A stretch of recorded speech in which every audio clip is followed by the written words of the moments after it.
আচ্ছা, তোমরা কি কূপের মধ্যে কিছু পড়ার শব্দ শুনেছো? না, শুনিনি। আপনি একটু ধৈর্য ধারণ করুন। ইউসুফকে অবশ্যই পাওয়া যাবে। আমার ইউসুফ কোথায় গেল? আমার ইউসুফ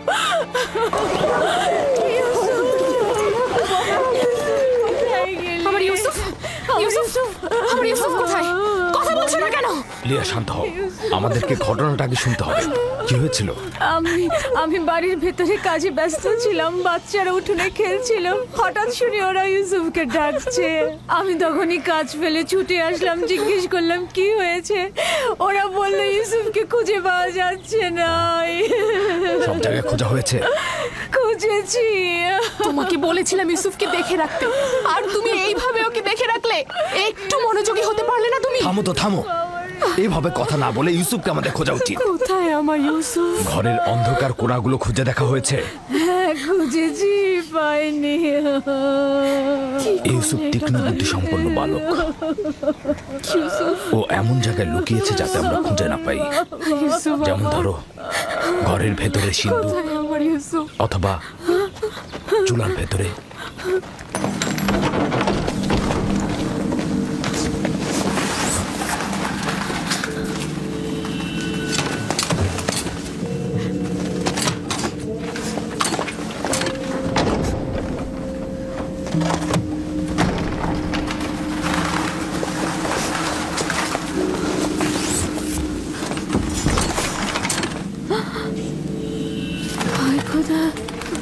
ইউসুফ ইউসুফ, ইউসুফ ইউসুফ, ইউসুফ, উঠে এসো পুত্র আমার, ওঠো। সালাম আব্বাজান। ওয়ালাইকুম আসসালাম। তুমি এখানে কি করছিলে বাবা? আমার ইউসুফ, আর একটু হলেই আমার জানটা বেরিয়ে যেত। ইউসুফ, ওখানে কি করছিলে তুমি? তুমি চুলার ভিতরে কেন ঢুকেছিলে বাবা? আমি তো খেলা করছিলাম। আমি ওখানে লুকিয়েছিলাম যেন আমার ভাইরা আমাকে খুঁজে না পায়। বোন, তোমার উচিত হয়নি ইউসুফ থেকে গাফেল হওয়া।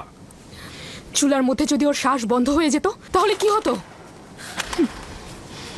আমি আমার বোনকে প্রতিজ্ঞা করেছিলাম যে তার ছেলেকে দেখে রাখবো।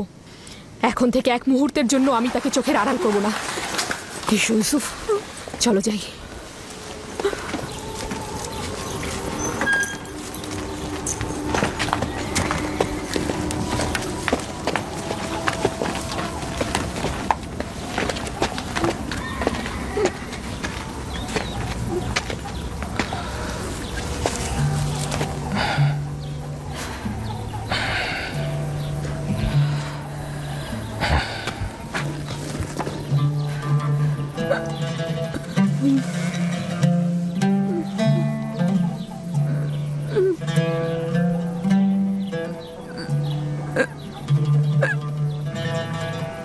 আমি যে আমার ইউসুফকে ছাড়া একদমই বাঁচতে পারবো না। লিয়া, আমাকে এত কষ্ট দিও না। আমার ভুল হয়ে গেছে, বয়স হয়েছে। প্রতিজ্ঞা করছি আর এরকম ভুল হবে না। না, আমি তো বলেছি।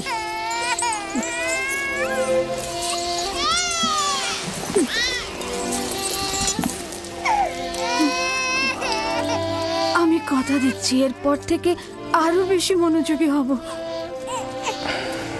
দেখো বোন, ইউসুফের দূরে থাকাটা আমরা আর সহ্য করতে পারবো না। উত্তম হচ্ছে ও আমাদের সাথেই থাক। আমি তোমাদের কাছে একটা সুযোগ চাইছি, মাত্র একটা সুযোগ।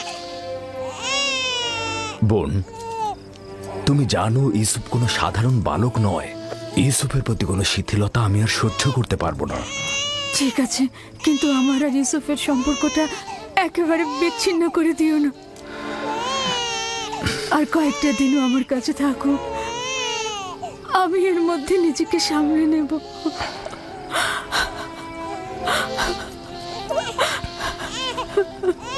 আমি তো যা বলার বলেই দিয়েছি। লিয়া,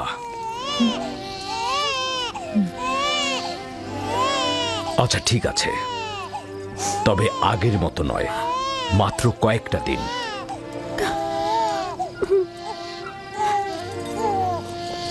শুক্রিয়া ভাই আমার। আমি প্রতিজ্ঞা করছি আমি নিজেই ওকে তোমাদের কাছে ফিরিয়ে দিয়ে যাব। এসো ইউসুফ, লক্ষ্মী বাবা, চলো। তোমাকে অনেক ধন্যবাদ লিয়া, অনেক ধন্যবাদ ভাই আমার। খোদা তোমাদের সহায় হোক। তোমাদের এই দয়া আমি কখনো ভুলবো না।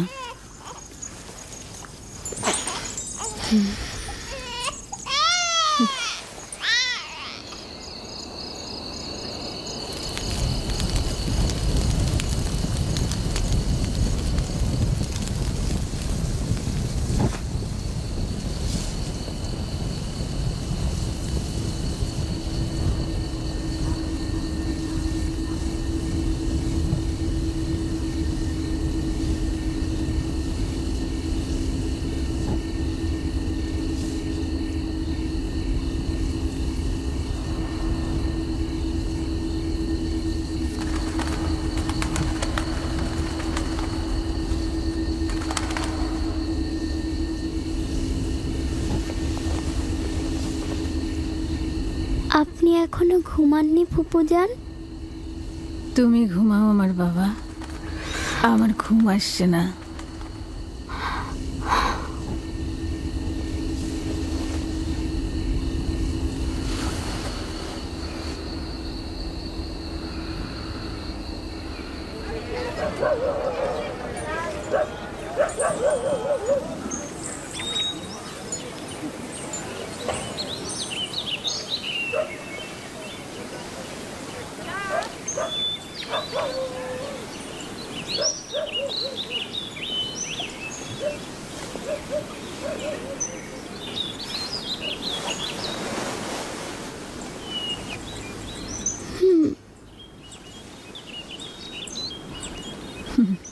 লক্ষ্মী সোনা, ঘুম হয়েছে?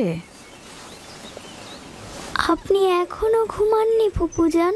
আমি যখনই জেগেছি তখনই দেখেছি আপনি জেগে আছেন। আমার একটাই চিন্তা যে তুমি চলে যাবে। আমার সব শান্তি আর ঘুম একদম চুরি হয়ে গেছে বাবা। আমি এখান থেকে যেতে চাই না ফুপুজান, আপনার সাথেই থাকতে চাই।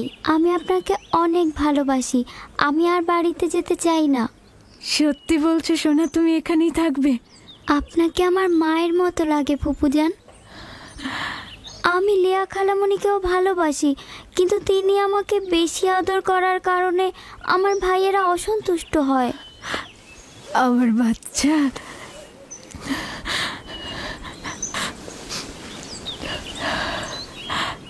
তুমি সত্যি ফুপুজানের কাছে থাকবে বাবা?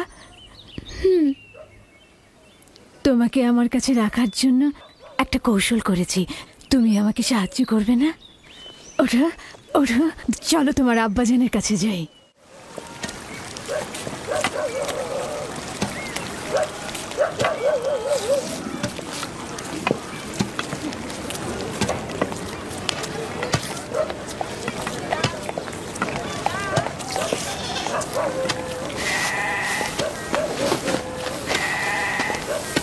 সালাম আব্বাজান। ওয়ালাইকুম আসসালাম পুত্র আমার, এসো। দরুদ তোমার উপরে। এসেছি তোমার আমানত তোমার কাছে সহি সালামতে ফেরত দেবার জন্য। সালাম ফুপু আম্মা। সালাম আমার প্রিয়। তখন তো বলেছিলেন আরো বেশ কয়েকদিন রাখবেন। ইউসুফ, খোশ আমদিদ পুত্র আমার। আমানত খুব দ্রুত ফেরত দেওয়া উচিত, তাই ওকে নিয়ে আসলাম।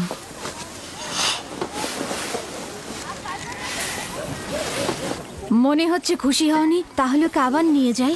আরে কি বলছো? তাকে ফেরত দেওয়ার জন্য কৃতজ্ঞতা জ্ঞাপন করছি। বেশ কিছুদিন তার অভিভাবকত্ব করার অঙ্গীকারবদ্ধ থাকায় তোমার বদন্যতাকে সম্মান করছি। ইউসুফ, চলো আমরা খেলতে চাই। যাও। চলো। যাও।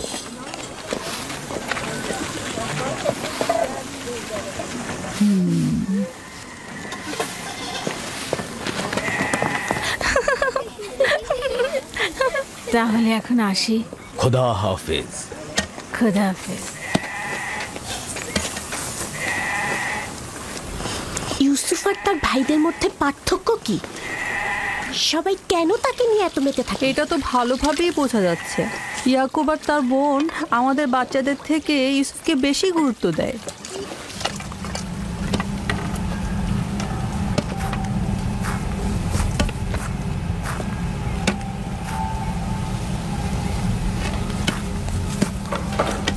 বাস মে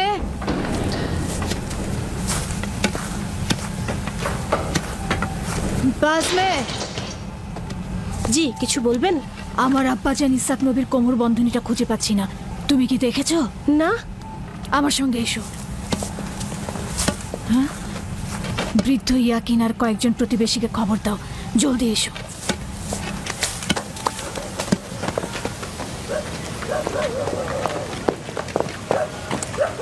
দিন হে জি? এদিকে এসো।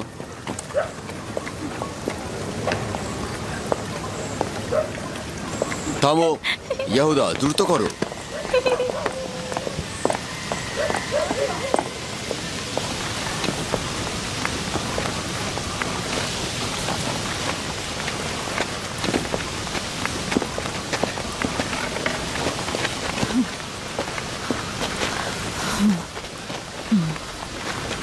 কি হয়েছে বোন? বাসমে, কি হয়েছে? ইসাক নবীর কোমর বন্ধনীটা হারিয়ে গিয়েছে। সব জায়গায় দেখেছো? সব জায়গায় দেখেছি। এটা আব্বাজানের স্মৃতিচিহ্ন ছিল। আমার খুব চিন্তা লাগছে এটা নিয়ে। কোমর বন্ধনীটা মাঝে মাঝে ইউসুফের কোমরে বাঁধতাম। গিয়ে আবারও খোঁজো, অবশ্যই খুঁজে পাবে। সব জায়গায় খুঁজেছি, এমনকি সবাইকে জিজ্ঞাসা করেছি, কিন্তু কোথাও পাচ্ছি না। আচ্ছা, কখন থেকে পাচ্ছ না? তা কি করে বলবো? ইউসুফকে যখন আমি এখানে নিয়ে এলাম তারপর থেকে কোমর বন্ধনীটা পাচ্ছি না।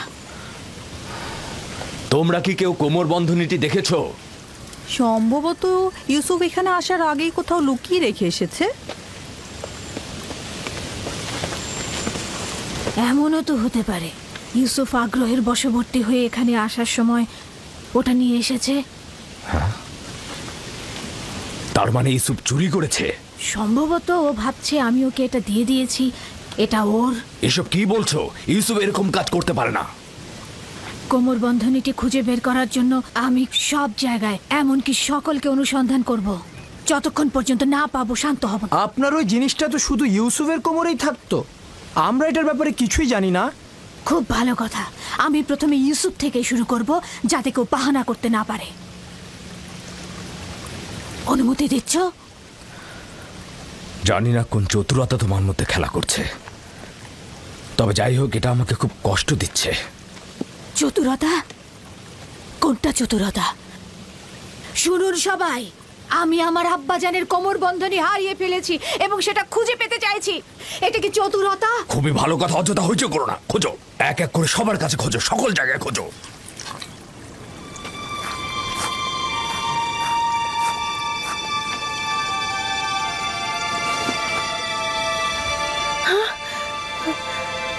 কোমর বন্ধনী এখানে।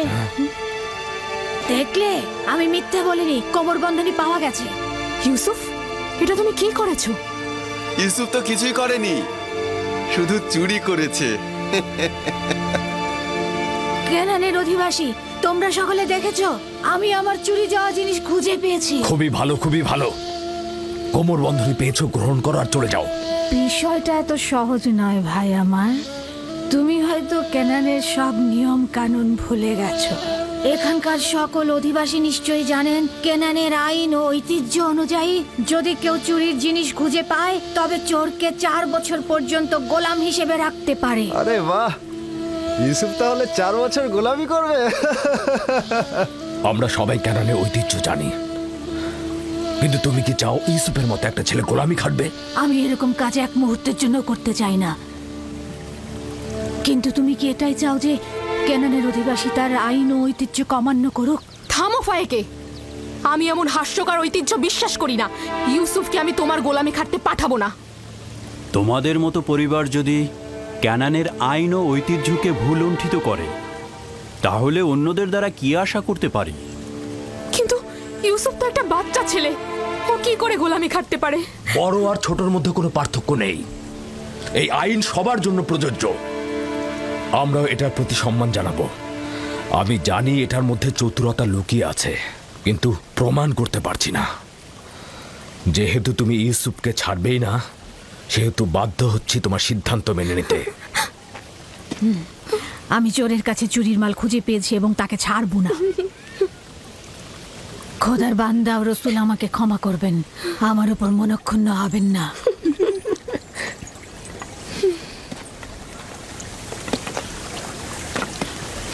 চলো ইউসুফ, তুমি আজ থেকে 4 বছরের জন্য আমার গোলাম হয়ে থাকবে।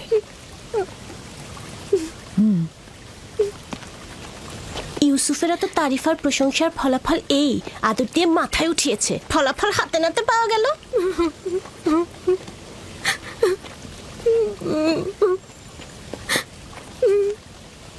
বাচ্চারা কখনো দুষ্টুমি করেও এরকম করে, এটা চুরি নয়।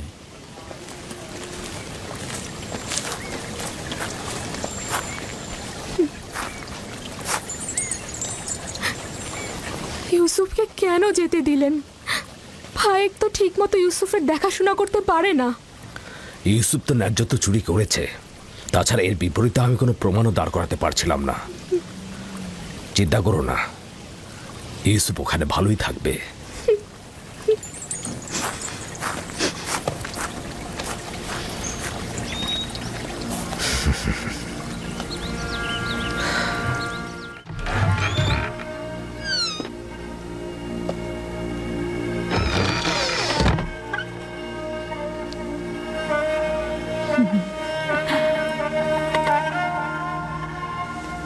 আজ থেকে তুমি আমার মালিক আর আমি তোমার গোলাম। তুমি আমার ভাইয়ের উত্তরাধিকারী, আমার বংশের প্রদীপ, আলো। এই কোমর বন্ধনী মেরাজি সম্পদ, একমাত্র তুমিই এর উপযুক্ত। না,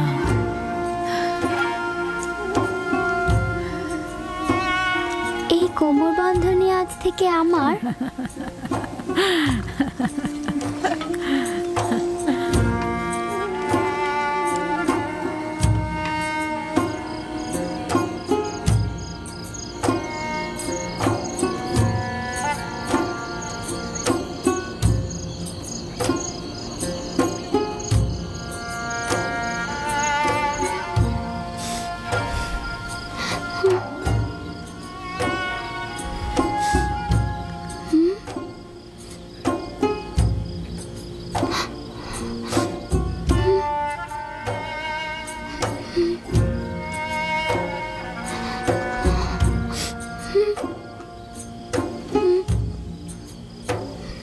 ইউসুফ, ইউসুফ পুত্র আমার, স্বপ্ন দেখছো?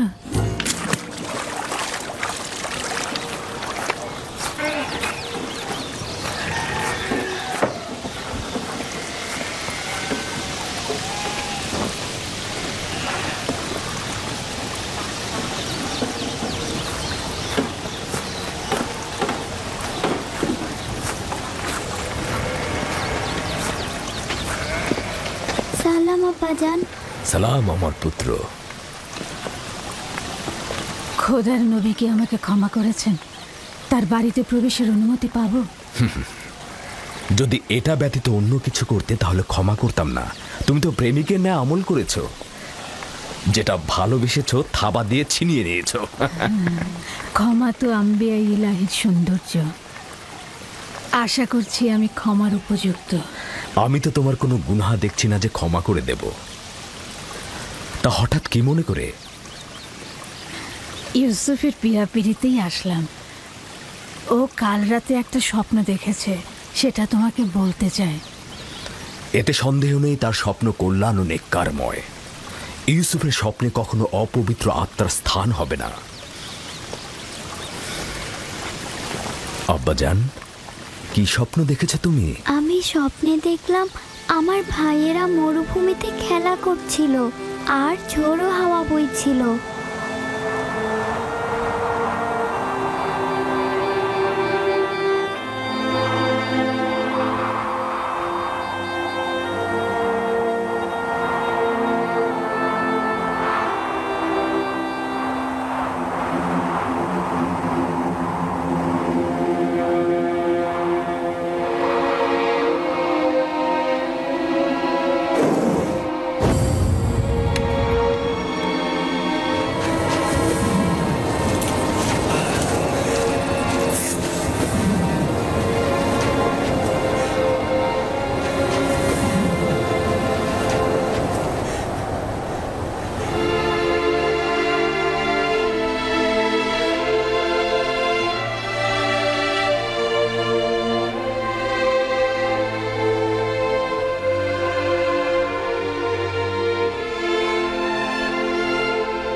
অনুমান করছি এই স্বপ্নের বিশেষ কোনো ব্যাখ্যা নেই।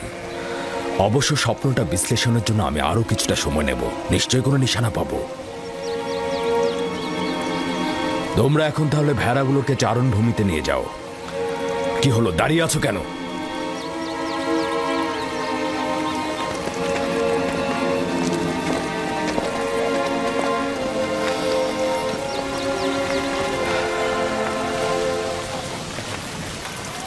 জানি না স্বপ্নের ব্যাখ্যাটা কি হবে।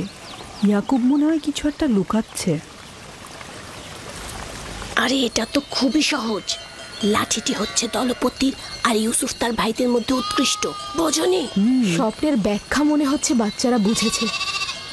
দেখুন তারা কেমন যেন মনক্ষুণ্ণ। আমাদের চেষ্টা করে যেতে হবে যাতে তারা তাদের ভেতর থেকে মন্দ প্রভাব মুছে ফেলে। সবার সম্মুখে আসলে স্বপ্নটা বলা উচিত হয়নি। কিছু রুটি ও খোরমা তৈরি রাখো, 1 ঘন্টা পর আমি ওদের কাছে যাব। এসো এসো পুত্র আমার।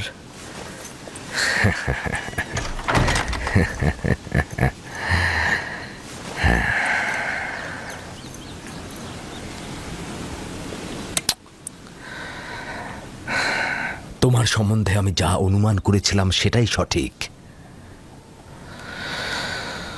প্রিয় পুত্র আমার, তোমাকে আমি সুসংবাদ দিচ্ছি যে ভবিষ্যতে তুমি অনেক উঁচু মাকামে পৌঁছাবে, আর ভবিষ্যতে তুমি তোমার ভাইদের নেতৃত্ব দেবে।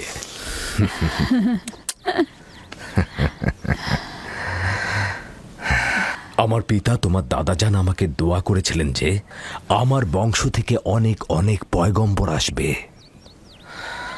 সবসময় আমার মন জানতে চায় যে আমার রেসালাতের উত্তরাধিকারী কে হবে। আশা করছি যে আমি যা ভাবছি তুমি তাই হবে। খোদা তাআলা তোমাকে সকল পাপাচার ও বিপদ থেকে রক্ষা করুক। সম্ভবত তুমি সেই যার জন্য আমরা অপেক্ষায় ছিলাম। আব্বাজান, রিসালাত মানে কি? আমার খাবার ও পোশাক প্রস্তুত করো।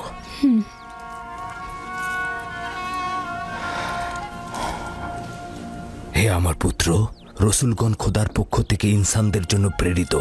তারা ইনসানদের স্বাধীন পথ, হেদায়েত কামেল ও খোদার দিকে ধাবিত করেন। তুমি তোমার স্বপ্নের কথা আর কাউকে বলবে না, বিশেষত তোমার ভাইদের। কেন আব্বাজান? কারণটা হচ্ছে সম্ভাবনা আছে যদি তারা শোনে তাহলে তারা প্রতিহিংসার আগুনে জ্বলতে পারে এবং তোমার সাথে দুশ্মনী শুরু করতে পারে। আমাকে তো চিন্তায় ফেলে দিলে ভাই।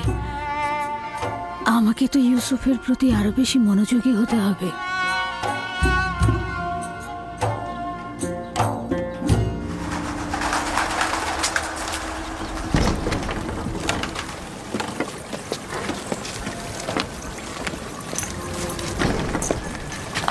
যদি অনুমতি দাও, ইউসুফকে আমি এখন বাড়ি নিয়ে যেতে চাই। হ্যাঁ, নিয়ে যাও। ইউসুফের দিকে লক্ষ্য রেখো। খোদা তোমাদের হেফাজত করুক। ভালো থাকবেন আব্বাজান। খোদা তোমার সহায় হোক। সতর্ক থেকো আমার পুত্র। রাতে যখন ফিরবে ইউসুফকে আবার নিয়ে আসবো।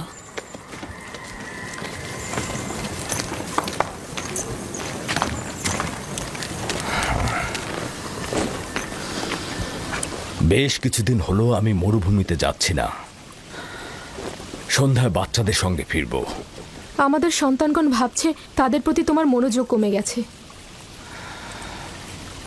চিন্তা করো না, আমি চেষ্টা করব তাদের এই মানসিকতা দূর করতে।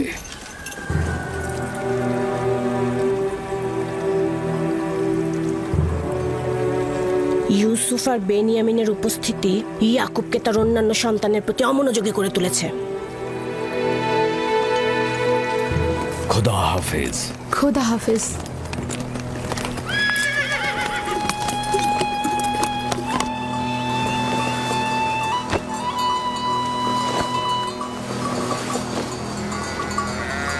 আমরা তো সবসময় নিজেদের খাবার সঙ্গে নিয়ে আসি, আপনি শুধু শুধু কষ্ট করতে গেলেন কেন?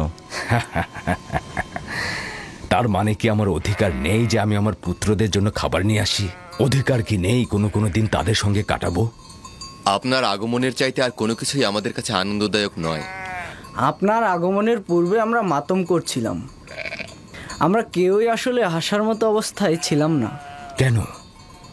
তোমাদের কি হয়েছে আমাকে বলো। আসলে হয়েছে কি আব্বাজান, আমরা অনুভব করছি যে আমাদের প্রতি আপনার মনোযোগটা কমে গেছে। আমাদের ধারণা ইউসুফ আর তার ভাইয়ের প্রতি আপনার মনোযোগ বেশি। কিন্তু আমি তো শুধু তোমাদের কারণে ইউসুফকে তার ফুপু ফায়েকের কাছে পাঠিয়েছি, শুধু তোমাদের কারণেই, যাতে তোমাদের আম্মাজান তোমাদের চাইতে ইউসুফের দিকে অধিক মনোযোগী না হন। কিন্তু তাতেও তো কিছু হয়নি। আম্মাজান তো এখন বেনিয়ামিনকে আগলে রাখছে, আর ইউসুফ তো ফুপু আম্মার কাছে ভালো ভালো খাবার, পোশাক এসব পাচ্ছে। আমি তোমাদের সঙ্গে একমত, কিন্তু তোমাদের উচিত ইউসুফের প্রতি আরো সহানুভূতি হওয়া, যাতে করে ইউসুফ ও বেনিয়ামিন তার মায়ের অভাব অনুভব করতে না পারে। আব্বাজান, আমরা আসলে ইউসুফের স্বপ্নটা নিয়ে দুশ্চিন্তায় আছি। আমরা খানদানের শক্তিশালী পুরুষ, আমাদের বংশের সব ধরনের দেখভালের দায়িত্ব আমাদের, সকল কষ্টের কাজ তো আমাদের ঘাড়ে। তাহলে ইউসুফ কি করে আমাদের উত্তরাধিকারী হয়? হ্যাঁ, কিন্তু ইউসুফের স্বপ্নের ব্যাখ্যা তো ভিন্নও হতে পারে। ইউসুফকে এটা বলেনি যে তার হাতের লাঠি একটা গাছ হয়ে গিয়েছিল আর সেই গাছ তোমাদেরকে ছায়া দিয়ে ঢেকে দিচ্ছিল? এটাও তো হতে পারে যে এই স্বপ্নের অর্থ হলো ইউসুফ তার সকল ভাইকে অনেক বেশি ভালোবাসে, অথবা এটাও তো হতে পারে যে ইউসুফের সকল নেক আমল তোমাদের দিকে ঝুঁকে পড়বে, অথবা সে মেহেরবান হয়ে তার ভাইদের অনেক ভালোবাসবে।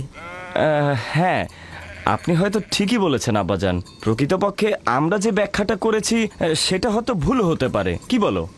হ্যাঁ, হতে পারে, আমরা ঠিক বুঝতে পারিনি।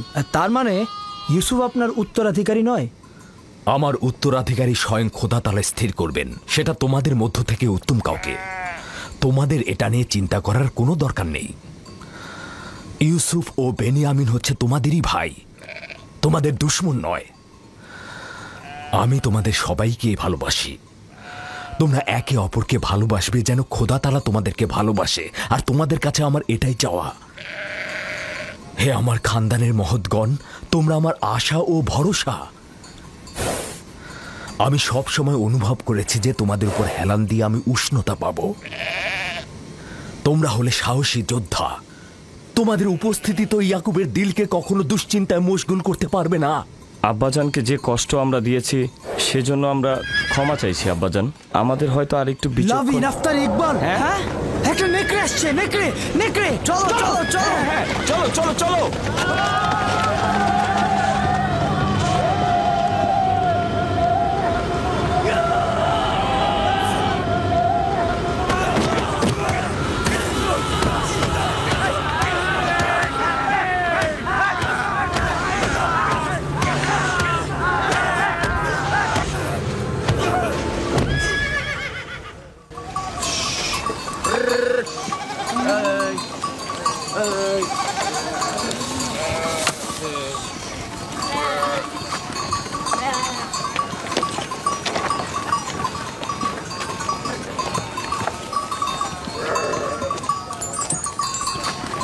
এটাকে কে হত্যা করলো? আমরা সবাই মিলে এটাকে মেরেছি।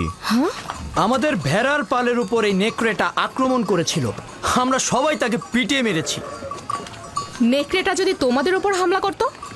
তার আগেই আমরা ওটাকে শেষ করে দিয়েছি। সে যাই হোক, খোদা আমার এই পাগল আর ভয়হীন বাচ্চাদের কল্যাণ করুক। আপনিও নিশ্চয়ই এতে অংশগ্রহণ করেছিলেন? আমাকে তো ওরা হস্তক্ষেপ করার ফুসরতি দেয়নি। আমি উঠে বসার আগেই তো ওরা একদম নেকড়ের কাজ খতম করে দিয়েছে।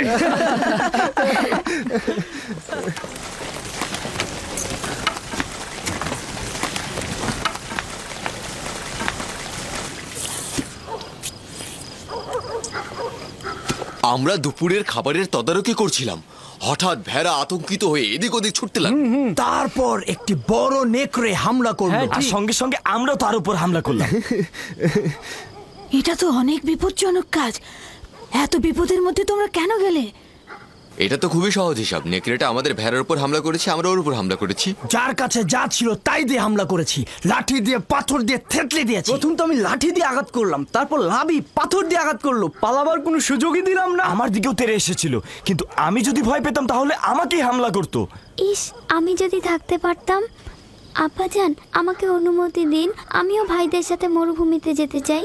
না আমার অন্তর, এখনো তুমি অনেক ছোট, আর একটু বড় হও তারপরে যাবে। খাও। শামুন, লভি, ইয়াহুদা, বাইরে এসো। এই চলো চলো চলো চলো চলো চলো চলো, আমিও যাই। যাও, এসো এসো। আসছি আসছি। যাও আমার পুত্ররা, যাও, ক্যানানের কুকুরগুলোকে আতঙ্ক মুক্ত করো।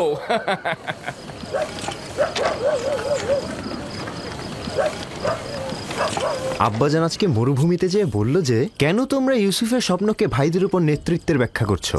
স্বপ্নের ব্যাখ্যা তো এটাও হতে পারে যে ইউসুফের ভালোবাসা তার ভাইদের প্রতি আরো বেশি হতে পারে। হতে পারে, হতে পারে ইউসুফ তোমাদের আরো বেশি ভালোবাসবে। হ্যাঁ আম্মাজান, ইউসুফ তো আমাদের সবাইকে অনেক ভালোবাসে, তাই না ভাই? সবাইকে ভালোবাসার জন্য স্বপ্ন দেখার প্রয়োজন ছিল না। স্বপ্ন ভবিষ্যতের খবর দেয়, ইউসুফের নেতৃত্ব আর শ্রেষ্ঠত্বের খবর।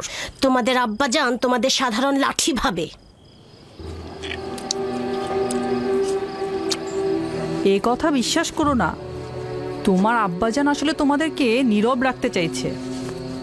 বেলহে বলেছে এই স্বপ্নের যদি হাকিকত থাকে তাহলে সেটা হবে তোমাদের উপরে ইউসুফের নেতৃত্ব আর কর্তৃত্ব, মনে রাখবে। কিন্তু আমরা তো ইউসুফের সাথে খেলেছি, আমাদের তো এমনটা মনে হয়নি। বোকার দল, তোমাদের পিতা চায় না তোমাদের সাথে ইউসুফের কোনো বিদ্বেষ থাকুক। সে চায় তার মতো করে ইউসুফকে সবাই ভালোবাসুক।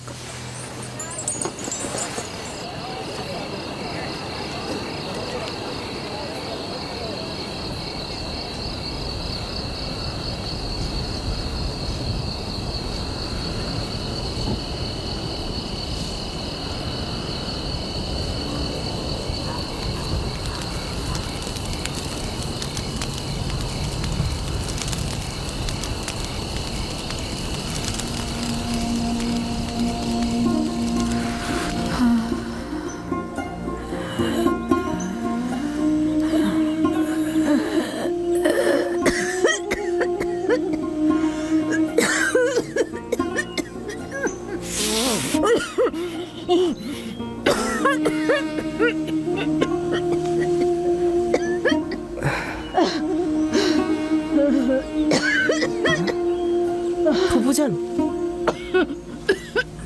ফুফুজান, ফুফুজান, ফুফুজান, বেসমে, বেসমে। কি হয়েছে ইউসুফ? বানু, কি হয়েছে বানু? তাড়াতাড়ি আব্বাজানকে খবর পাঠাও।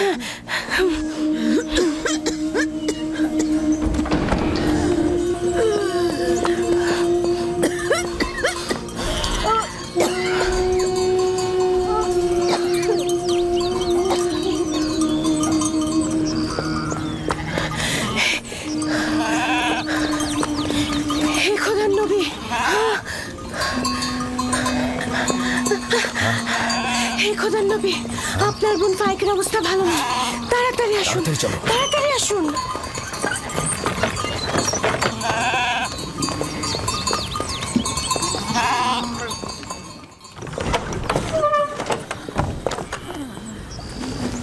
সালাম আব্বাজান, ফুফুজানের অবস্থা একদমই ভালো না। বোন আমার, কি হয়েছে তোমার?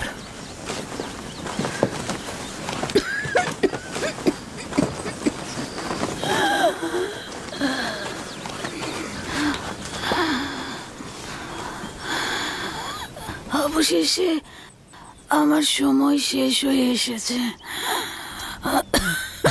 এইসব কি বলছো বোন আমার?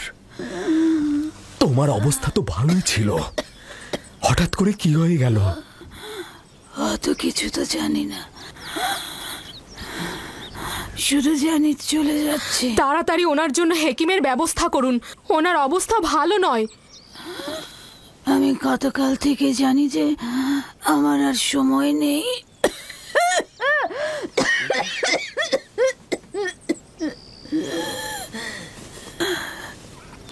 তোমরা সবাই আমার কথা শোনো। গতকাল যখন বাড়ি থেকে চলে আসার জন্য পিড়াপিড়ি করছিলে তখনই আমার বোঝা উচিত ছিল। এই দুনিয়ায় আমার কিছুই নেই, যা আছে ইউসুফকে দান করে যাচ্ছি। এবং আমি তার কাছে ক্ষমা প্রার্থনা করছি। তোমার কাছেও ক্ষমা প্রার্থনা করছি। এই 4 বছর মিথ্যা অপবাদ দিয়ে ইউসুফকে আমার কাছে রেখেছি। খোদা তাহলে আমাকে ক্ষমা করো, তোমরা আমাকে ক্ষমা করো।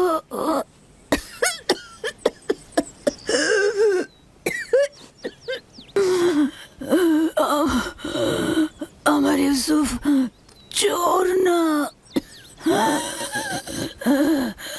আমি কোমর বন্ধনীটি লুকিয়ে রেখেছিলাম ওর জামার নিচে।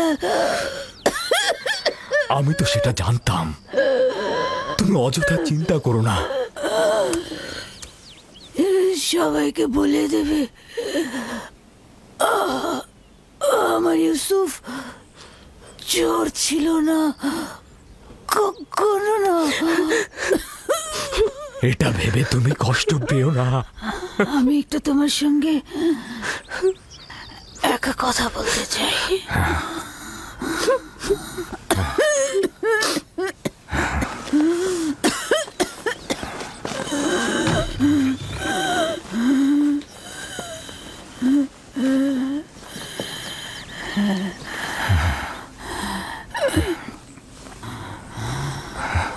ইউসুফ, খোদার আয়াত সমূহের মধ্যে একটি আয়াত এভাবে কারোর জন্য নিয়ামত রহমত, কারোর জন্য ক্ষতি ও লোকসান। আমি পরশ্রী কাতরতা বিদ্বেষ দেখতে পাচ্ছি। ইউসুফের দিকে লক্ষ্য রেখো, সে নবুয়তের পথে রয়েছে।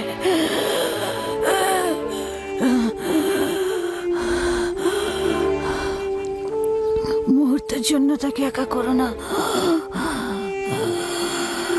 ক্ষণিকের জন্য তার প্রতি গাফেল হয়েও না।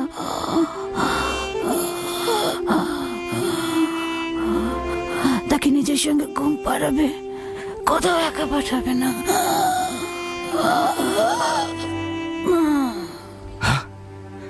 বোন, বোন আমার, তোমার সফর কল্যাণময় হোক। তোমার সফর কল্যাণময় হোক। আমার সালাম আমাদের পিতা ও মাতাকে পৌঁছে দিও। রাহেলকেও আমার সালাম দিও। আমাদের দাদা ইব্রাহিম নবীকেও আমার সালাম পৌঁছে দিও।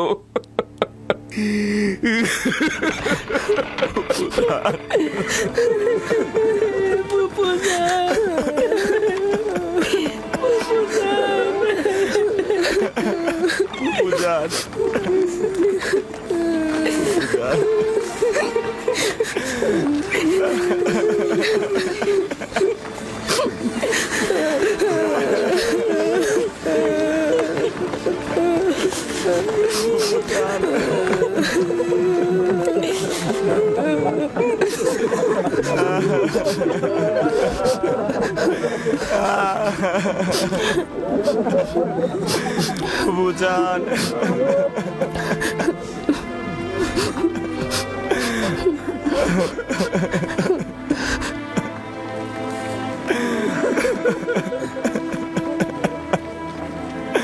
ফুপুজান,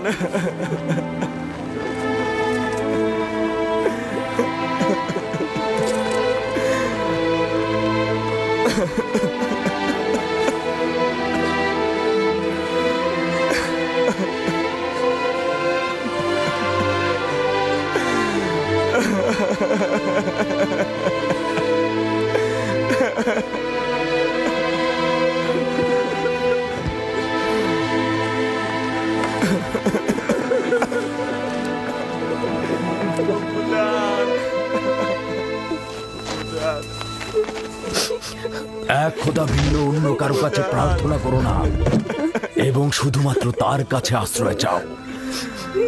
যা কিছু চাও শুধু তার কাছে চাও। আর সকলেই অক্ষম আর তিনি শক্তিশালী। সব ধরনের চাহিদা আর তোমাদের ভেতরের অন্তর্নিহিত অর্থ তার কাছে পরাভূত। একমাত্র প্রত্যক্ষদর্শী এবং সকল ক্ষেত্রে যার উপস্থিতি, তিনি হচ্ছেন উনি। যদি সঙ্গী চাও তাহলে তিনি হচ্ছেন তোমাদের সঙ্গী, তোমাদের অভিভাবক। যদি সংরক্ষক ও প্রহরী চাও তাহলে তিনি তোমাদের তত্ত্বাবধায়ক। যদি নিয়ামত দানকারী চাও তবে তিনি তোমাদের নিয়ামত দানকারী এবং পরওয়ারদিগার। এবং যদি উপদেশ ও নসিহত চাও তবে তিনি তোমাদের উপদেশ দাতা ও উত্তরাধিকারী। যা কিছুই মাখলুকাতের কাছে অন্বেষণ করো তার সবকিছুই একজনের কাছে রক্ষিত। আফসোস, খোদা ভিন্ন যদি অন্য কারো কাছে হস্ত উত্তোলন করো তাহলে অগণিত মাখলুকাত অপমানিত হবে। যদি কাল বা পরশু কেয়ামতের দিন খোদাবন্ধ ইনসাফ সহ জাহের হন তাহলে তো অসংখ্য পর্দা ছিন্ন ভিন্ন হয়ে যাবে যদি তিনি ইনসাফ সহকারে সৃষ্টির দিকে নজর দেন। যদি কেয়ামতের দিন খোদা তাআলা মজলুমের আর্তনাদ শোনেন তাহলে অসংখ্য গুনাহগার, আমির, ওমরা, পাপী তাপী বন্দী হয়ে যাবে। অতএব আখেরাতের সফরের জন্য রসদ সঞ্চয় করো এবং কাল কেয়ামতের জন্য নিজেদের আমলকে সংশোধন করে নাও। ফায়েকের মতো সবাই সফরের জন্য প্রস্তুত হও, কেননা সকলকে এই পথেই যেতে হবে। চলো সবাই ফায়েকের আত্মার মাগফিরাত কামনা করে একসঙ্গে দোয়া করি। হে পরওয়ারদিগার, ফায়েকের রূহকে নেককার রূহদের সঙ্গে ও আপনার বন্ধুদের সঙ্গে পুনরুত্থান করুন। আমিন।